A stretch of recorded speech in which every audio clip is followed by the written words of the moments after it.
Sir उसी के आगे कंटिन्यू करेंगे लोड्स। ठीक। Good evening. आज हम लोग लोड्स के बारे में पढ़ेंगे। लोड जनरली क्या होता है, लोड के बारे में जानते हैं पहले।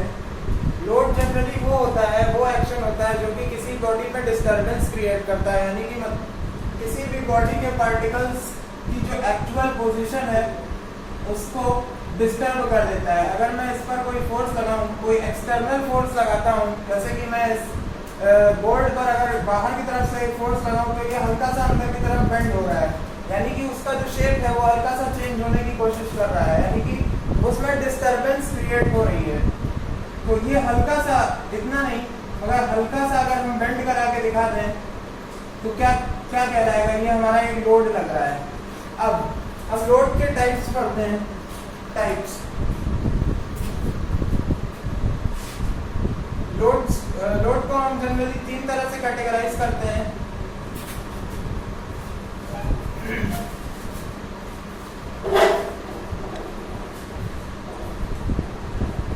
पहला हो जाता है हमारा with respect to time. With respect to time. दूसरा आता है हमारा विद रिस्पेक्ट टू डायरेक्शन, कि किस दिशा में हम फोर्स लगा रहे हैं उसके अनुसार यहाँ पर करते हैं। और तीसरा होता है with respect to area covered by the load. Area covered by the load. यहाँ पर हमने 3 तरह से लोड्स को क्लासिफाई किया है। पहला है with respect to time, time के अनुसार जो लोड्स चेंज होते हैं या फिर जिस तरह से लगते हैं उसको यहाँ पर पढ़ेंगे। दूसरा आता है विद रिस्पेक्ट टू डायरेक्शन, किस दिशा में लग रहा है उसका क्या इफेक्ट पड़ता है वो यहाँ पर पढ़ेंगे। तीसरा आता है एरिया कवर्ड, कितने क्षेत्र पर किस तरह से लोड लग रहा है उसका एनालिसिस करेंगे। तो सबसे पहले हम स्टार्ट करते हैं विद रिस्पेक्ट टू टाइम। सबसे पहले आता है हमारा विद रिस्पेक्ट टू टाइम में आता है ग्रेजुअल लोडिंग। ग्रेजुअल लोडिंग यानी कि क्रमिक भार।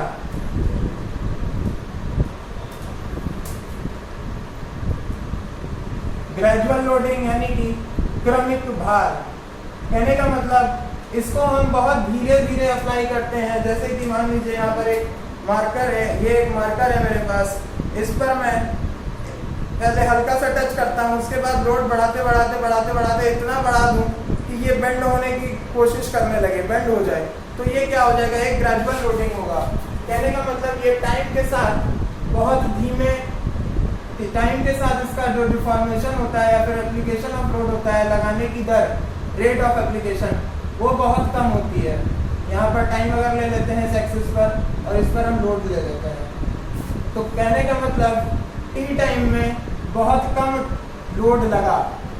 इसी तरह इसका दूसरा क्लासिफिकेशन होता है सडन लोडिंग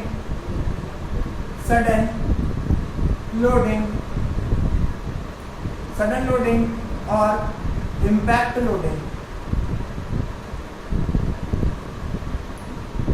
इम्पैक्ट लोडिंग में क्या होता है, इसको कहते हैं, सर इसका मुझे हिंदी में नहीं पता है, इसका थोड़ा कंफ्यूजिंग भी है। इम्पैक्ट लोडिंग कहने का मतलब यहाँ पर जो लोड लगाया वो एकदम अचानक से लगा दिया। ये मेरे पास मार्कर था, इस पर मान लीजिए कि अभी कोई लोड नहीं लग रहा है, मगर सडनली एक इतना हैवी वेट आता है कि इसको चकनाचूर करते हुए या फिर इतना ज़्यादा लोड आता है कि ये एकदम से डिफॉर्म हो जाता है, एकदम से अपना शेप चेंज कर देता है, तो उसको कहते हैं कि इम्पैक्ट लोडिंग। इसका रेट ऑफ एप्लीकेशन जो होता है वो बहुत हाई होता है विद रिस्पेक्ट टू टाइम। कहने का मतलब जैसे जैसे टाइम बीतता जाएगा ये बहुत जल्दी अपना डिफॉर्मेशन या फिर लोड का एप्लीकेशन शो कर देगा। जस्ट लाइक एन अर्थक्वेक, वो सडनली आता है, अर्थक्वेक, भूकंप एकदम तुरंत आता है और चला जाता है। यहाँ पर with in a minute time, minute second ये आया और चला गया, गायब हो गया। ग्रेजुअल में क्या हुआ, माइन्यूट लोड आया मगर कितनी देर में आया, बहुत ज्यादा टाइम पीरियड में आया। ये डिफरेंस होता है इन दोनों में। और तीसरा यहाँ पर आता है विद रिस्पेक्ट टू टाइम में ही फटीग लोडिंग। फटीग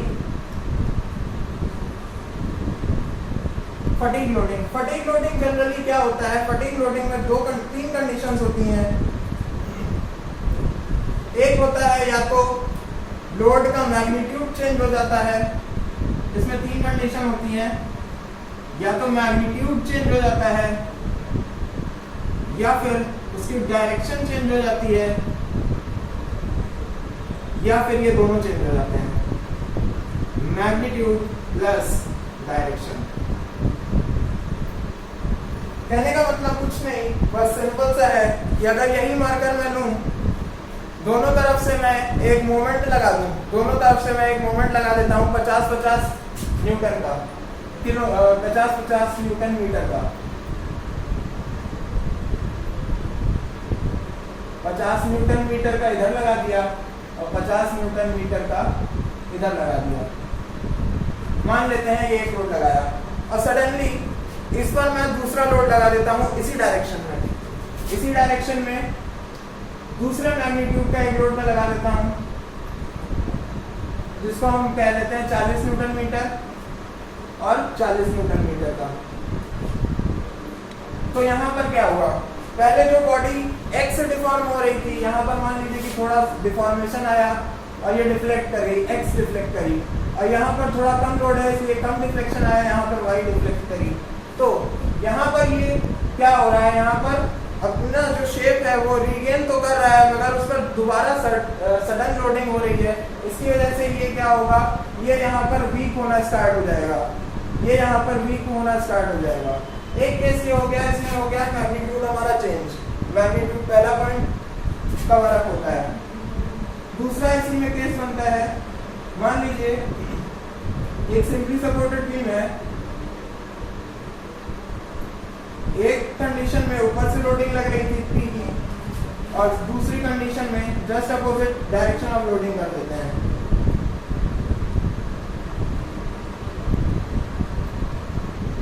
नीचे से एक तरफ ऊपर से लग रही थी, ऊपर से नीचे जब आ रहे थे तो उसको मैं पॉजिटिव मान लेता हूँ और नीचे से ऊपर जब जा रहे थे उसको मैं नेगेटिव मान लेता हूँ।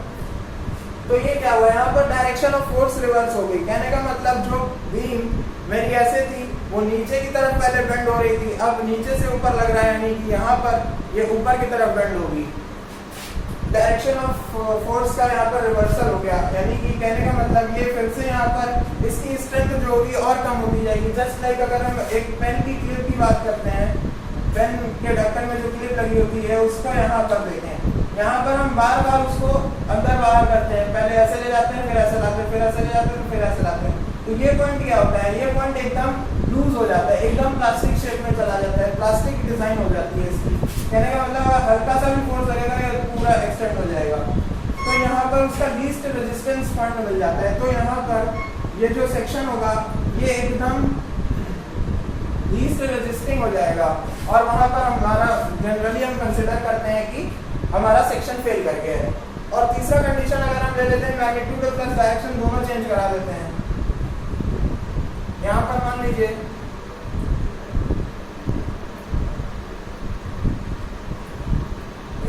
लोड लग रहा था और दूसरे में क्यू लोड नीचे से लगता है और यहाँ पर दोनों का कॉम्बिनेशन हो गया। यहाँ पर मैग्नीट्यूड भी हमारा चेंज हो गया, P से Q हो गया और डायरेक्शन भी चेंज हो गई। तो ये 3 कंडीशंस आती हैं फटीग में, फटीग लोडिंग में। सर डायरेक्शन में जैसे कि हम यहाँ पर एक तरफ से लोडिंग कर रहे हैं, मान लीजिए कि ऊपर से नीचे की तरफ लोडिंग करी तो यहाँ पर ये बीम ऐसे बेंड होना चाहेगा और जब हम इसकी डायरेक्शन को रिवर्स कर देंगे, इसकी डायरेक्शन को रिवर्स कर देंगे तो ये यहाँ पर ऐसे बेंड होना चाहेगा। और यहाँ पर हम देखते हैं कि ये जो सेंटर ऑफ बीम है, डिस्टेंस फ्रॉम एनी सपोर्ट, वहाँ पर हमारा मैक्सिमम बेंडिंग हो रहा है, मैक्सिमम बेंडिंग अकर हो रहा है। तो सर यहाँ पर इसका मैक्सिमम इफेक्ट जनरेट होगा। कहने का मतलब वीकेस्ट सेक्शन जो मिलेगा यहीं पे मिलने का मोस्ट प्रोबेबल केस है। तो अगर यहीं पर हम इसी डायरेक्शन से रिवर्स कर देते हैं डायरेक्शन ऑफ फोर्स को, तो ये दोबारा अपना जो फोर्स था, जो अपना शेप था वो रीगेन तो करेगा मगर दूसरी तरफ भी उतना ही डिफ्लेक्ट कर जाएगा, यानी कि ये और वीक हो गया वहाँ पर जाके। अगर हम अगली बार मैं इधर से लोड लगाऊं तो शायद ये फेल करके नीचे आ जाएगा। तो यही मैंने इधर पेन की क्लिप से भी बताया, क्योंकि ये हम लोग डेली करते हैं। ये हो गया हमारा with respect to time. With respect to time एक बार फिर से रिवाइज करते हैं। विद रिस्पेक्ट टू टाइम में हमने क्या पढ़ा? विद रिस्पेक्ट टू टाइम में हमने पढ़ा ग्रेजुअल लोडिंग, जो क्रमिक भार होता है, जो टाइम के साथ बहुत धीमे अप्लाई करते हैं। दूसरा, just like UTM machine applies for compressive strength of brick और सीमेंट और कंक्रीट। दूसरा आता है सडन लोडिंग। सडन लोडिंग या फिर इम्पैक्ट लोडिंग, जो एकदम झटके से लगता है आकर, just like an earthquake for a minute time, यानी कि बहुत कम समय के लिए लगता है, मगर उसका जो इम्पैक्ट होता है वो बहुत ज्यादा होता है। तीसरा आता है यहाँ पे फटीग लोडिंग। फटीग लोडिंग में हम स्टडी करते हैं जनरली मैग्नीट्यूड डायरेक्शन, और मैग्नीट्यूड और डायरेक्शन दोनों जब चेंज हो जाते हैं और रिवर्सल ऑफ स्ट्रेसेस हो जाता है। रिवर्सल ऑफ स्ट्रेसेस,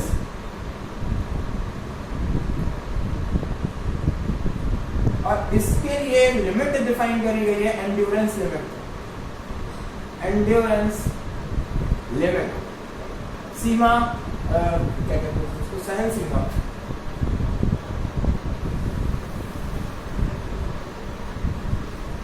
सहन सीमा कहने का मतलब कि अगर हम मान लीजिए कि इसी मेंबर पर रिवर्सल ऑफ स्ट्रेसेस लगा रहे हैं, पहले ऐसे लगा रहे, फिर ऐसे लगा रहे, ऐसे लगा रहे, ऐसे लगा रहे, तो एक लिमिट होगी जितना ये सह सकेगा। तो वही है यहाँ पर हम डिफाइन करते हैं एंड्योरेंस लिमिट को।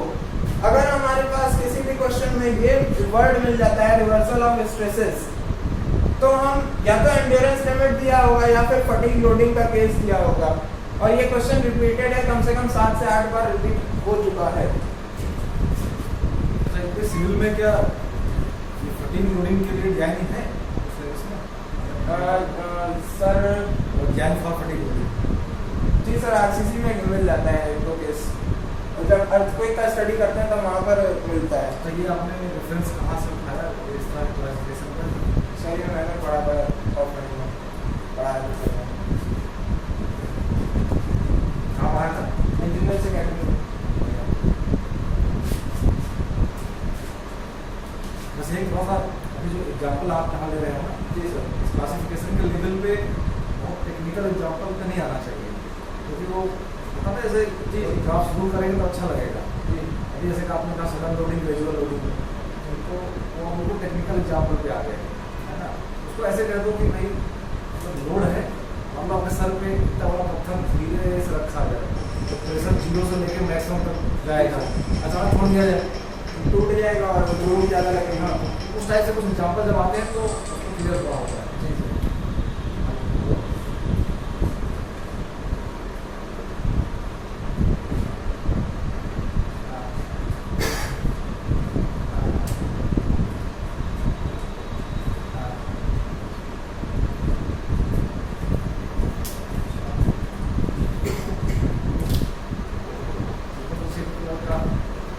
कलर चेंज करने पे मान लो वहाँ सिस्टम चेंज किया तो और कलर नहीं मिलेगा, वही नहीं मिलेगा, चला ही नहीं मिलेगा।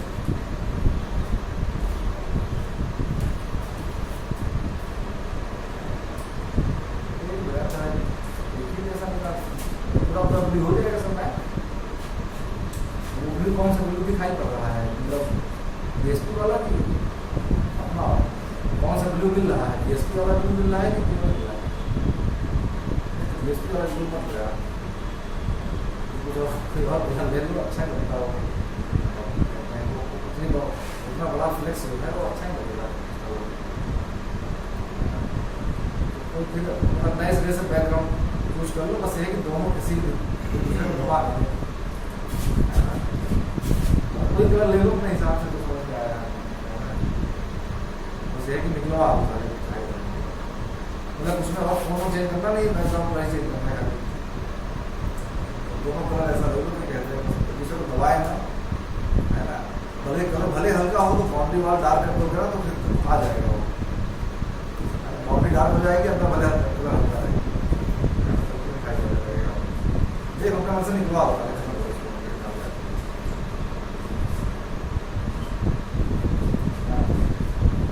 हाँ तो उसको डाल ऐसा नहीं आ रहा है तो ऐसा बनाइए, मतलब अगर रेस वाला कलर नहीं आ रहा है तो इसमें आ रहा है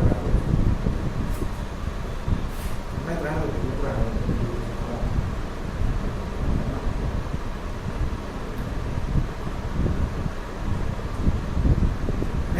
थोड़ा चेंज करो ना अपने हिसाब से, बैकग्राउंड कैसे बदल दो, आप निकलवा ही दो, क्या करना क्या कहीं और लेके जाएंगे, ये करें अपना जॉब का हो जाएगा, निकलवा ही दो जैसा मन कर सकेगा, जैसा फ्री माइंड हो गया तो आप बंद करो, फिर से करो, जो दिखाई पड़ेगा अखड़ बखड़ करके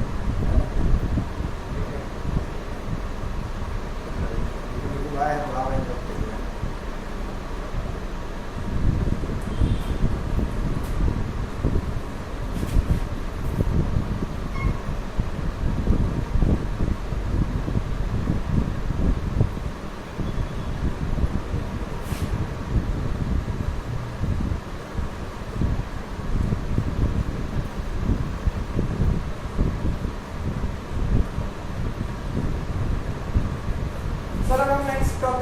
नेक्स्ट क्लासिफिकेशन पढ़ेंगे यहाँ पर विद रिस्पेक्ट टू डायरेक्शन।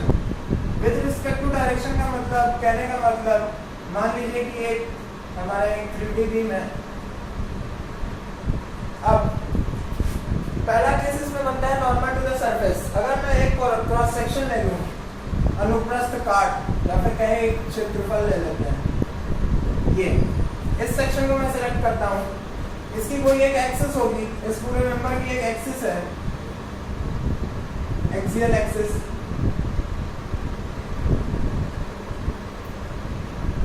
और ये हमारा सरफेस है। कहने का मतलब ये जो हमारा प्लेन सरफेस आया है ये इस एक्सिस के परपेंडिकुलर होगा, ये जो हमारी एक्सिस आ रही है इसके परपेंडिकुलर होगा, ए एक्सिस मान लेते हैं।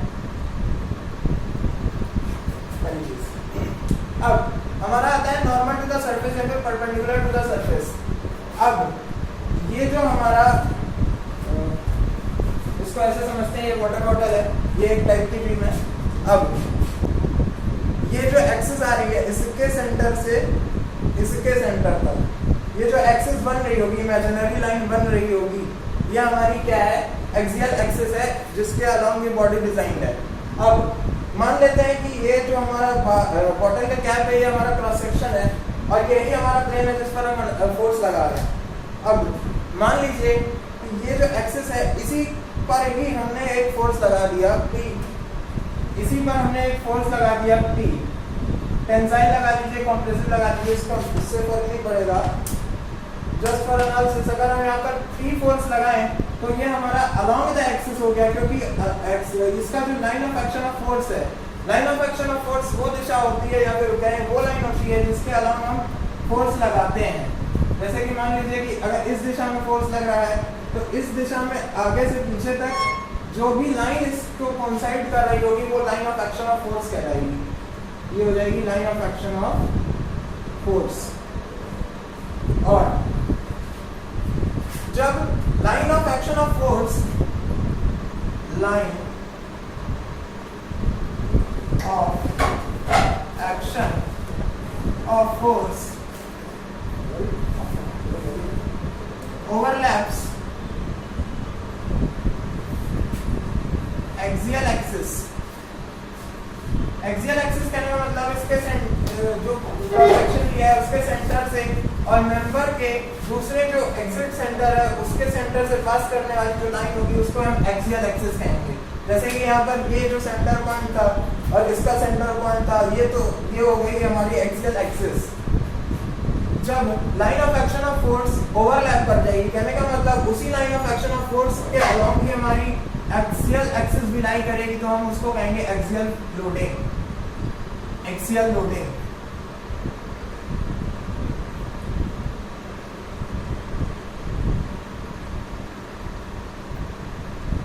ये हमारा एक्सियल लोडिंग हो गया। इसमें अगर हम थोड़ा सा मॉडिफिकेशन करें तो हम इसको समझेंगे एसेंट्रिक एक्सियल लोडिंग को। जस्ट लाइक मैंने अभी यहाँ पर बताया, यहाँ पर अगर मैं एक पॉइंट ले लेता हूँ और यहाँ पर अप्लाई कर देता हूँ लोड, तो ये क्या हो गया, ये हमारा हो गया एक्सियल लोडिंग। एक्सियल लोडिंग और ये क्या होगा, नॉर्मल टू द सरफेस या फिर परपेंडिकुलर होगा। मगर थोड़ा सा मॉडिफिकेशन क्या करना है, मॉडिफिकेशन करना है यहाँ पर मैं लोड लगा दूँ या फिर इस एक्सिस से हट कर कहीं भी मैं लोड लगा दूँ, मगर वो क्या होना चाहिए, वो सरफेस के परपेंडिकुलर होना चाहिए। कहने का मतलब अगर ये हमारा CG था वो उस प्लेन का सेंट्रॉइड था, तो यहाँ से जो एक्सिस पास कर रही थी इससे थोड़ा सा हट के अगर मैं किसी भी डायरेक्शन में फोर्स लगा दूं तो वो एसेंट्रिक फोर्स हो जाएगा या फिर कहें एसेंट्रिक लोडिंग हो जाएगी, एसेंट्रिक लोडिंग। और क्योंकि ये एक्सिस के पैरेलल है, एक्सिस के पैरेलल लग रहा है, ये हमारी एक्सिस जा रही है और यही हमारा फोर्स का डायरेक्शन है, दोनों समानांतर दूरी पर हैं, जिसको हम बोलते हैं एसेंट्रिसिटी, जिसको हम बोलते हैं उत्केंद्रिता, एसेंट्रिसिटी, एसेंट्रिक एक्सियल लोडिंग। तो ये क्या जनरेट करेगा, ये हमारा हो जाएगा axial eccentric axial loading. Hello हाँ सर,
तो ये जो हमारा रोड है ये हमारा एक्सिस ऑफ मेंबर के पैरेलल है और एक सर्टेन डिस्टेंस पर है, जिसको हम कहते हैं एसेंट्रिसिटी।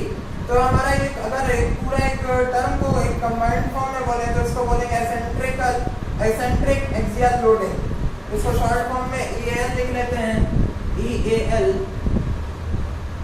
और ऊपर वाले को AL लिख लेते हैं। अब हम बात करते हैं, ये तो हो गया हमारा नॉर्मल टू द सरफेस या फिर परपेंडिकुलर टू द सरफेस में एक्सियल और एसेंट्रिकल एक्सियल लोडिंग का।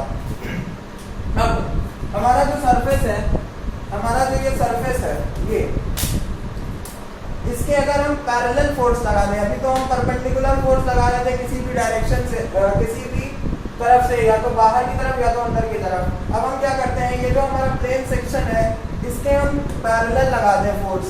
कहने का मतलब मान लीजिए कि ये हमारा एक प्लेन है जो कि एक शीट है, प्लेन शीट है। अब इसमें मैं इसी के पैरेलल फोर्स लगाऊं,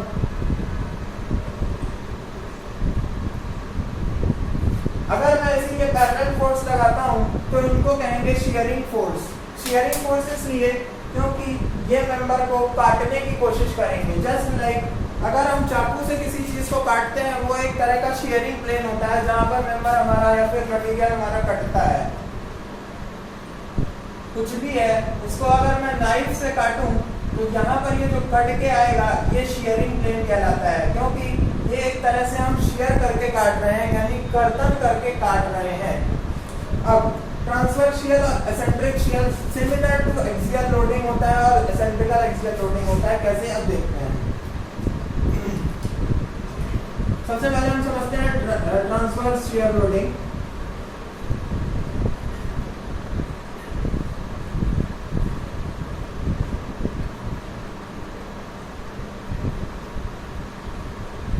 मान लीजिए कि हमारा एक सेक्शन है और ये इसका सीजी पॉइंट है और ये एक्सिस पास कर रही है। अब हमारा ये जो लोडिंग था, पहले हमारा परपेंडिकुलर टू द सरफेस हुआ करता था। अब हमारे जो एक्सिस मिल गए हैं, एक्सिस चेंज हो गए यहाँ पे। यहाँ पर हमारे जो मेन एक्सिस हो जाएंगे वो प्लेन का एक्सिस हो जाएंगे। कहने का मतलब अगर ये x और ये x था तो अब ये y और z एक्सिस में है। मैं वर्क करूँगा, z यानी कि वाई जेड प्लेन हमारा जो है वाई जेड प्लेन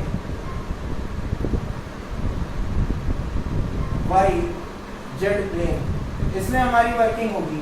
अब इस सरफेस के पैरेलल जितने भी फोर्स लगेंगे, चाहे ऐसे लगे, चाहे ऐसे लगे, चाहे ऐसे लगे, चाहे ऐसे लगे, चाहे ऐसे लगे, चाहे ऐसे, किसी भी तरफ से, मगर कंडीशन ये है कि ये सरफेस के पैरेलल लगने चाहिए। कहने का मतलब ये मेरा बोर्ड है, इस पर मैं इस तरह फोर्स लगाऊं ऊपर की तरफ, तो ये क्या है, ये एक शियरिंग फोर्स है, क्योंकि ये जो हमारा हाथ है, मेरा हाथ है, और ये बोर्ड है, ये दोनों एक दूसरे के ऊपर स्लाइड कर रहे हैं, तो एक तरह से शियरिंग हो रही है। अब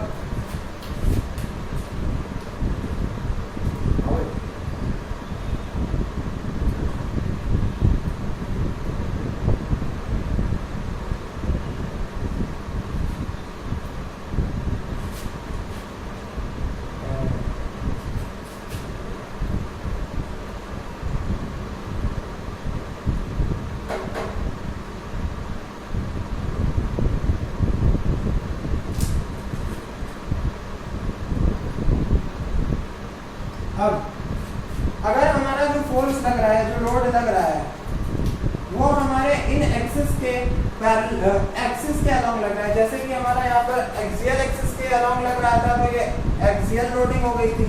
इसी तरह अगर शियर फोर्स हमारा इन्हीं दोनों एक्सिस के अलोंग लग रहा है, वाई एक्सिस और जेड एक्सिस के अलोंग लग रहा है, तो इसको हम कहेंगे ट्रांसवर्स शियर लोडिंग, TSL।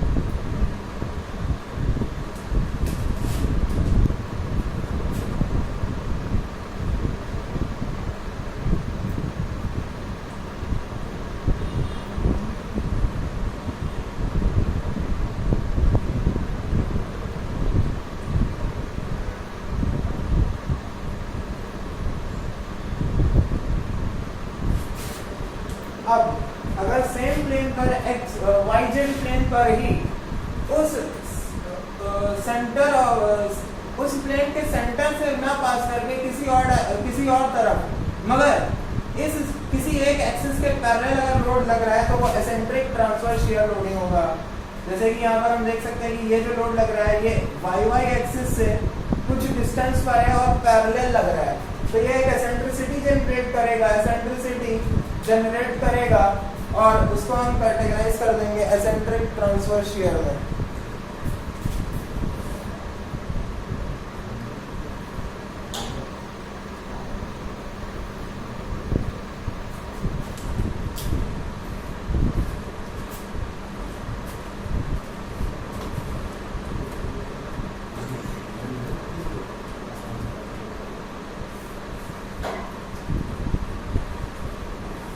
एक बार हम फिर से देख लेते हैं नोट में मैंने क्या क्या पढ़ लिया है। सबसे पहले लोड उसका पैटर्न बंद कर दें।